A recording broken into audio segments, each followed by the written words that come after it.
Láska prý je jako sklípek, kde vysedávám sám a kde z kamenného čbánku mladé víno nalévám. Proč mám se trápit žízní, to je láska, příteli. A jestli ne, tak jsme se zmýlili.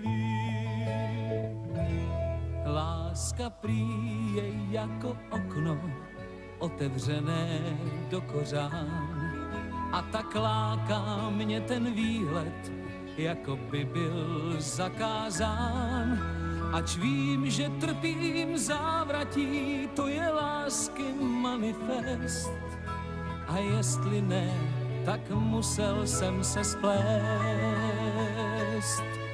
A nejsi sám, kdo tolikrát se v lásce pomílí.